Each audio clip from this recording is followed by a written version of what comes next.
Na jeho stranu. Chce? Nie. Ešte raz, aká otázka padla? Aká otázka padla? Elfovia budú vyvraždení a tí, ktorí sa chcú zdať dobrovoľne, môžu sa zdať.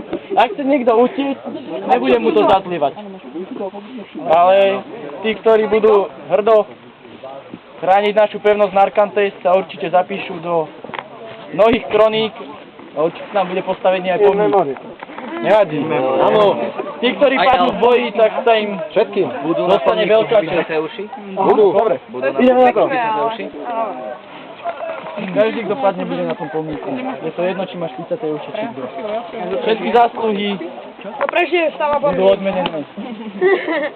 A ty väzariť s nimi? Kto chce odísť, nebude mu to zazlievať. Ale ja sa ochotne postavím. Ty chceš utiecť? Tak otvorte mu bránu. Nechajte ho. Je to jeho prianie. Nechaj ho. Vytrhajme mu nechty aspoň. Je to jeho prianie. Otvorte mu bránu. Ja som to od začiatku vedel. Zradca. Ja som to hovoril.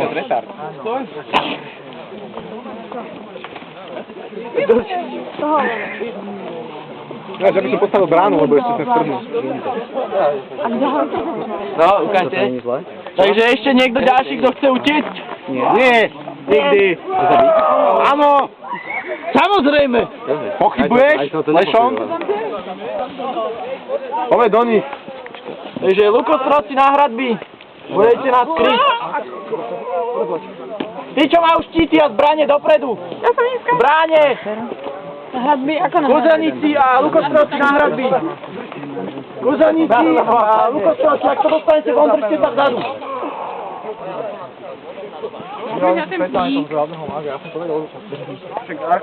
Pripravte sa všetci! To je náš posledný boj. Budeš sem, hej? Ideme sa k vám pridať. Za Narkantes!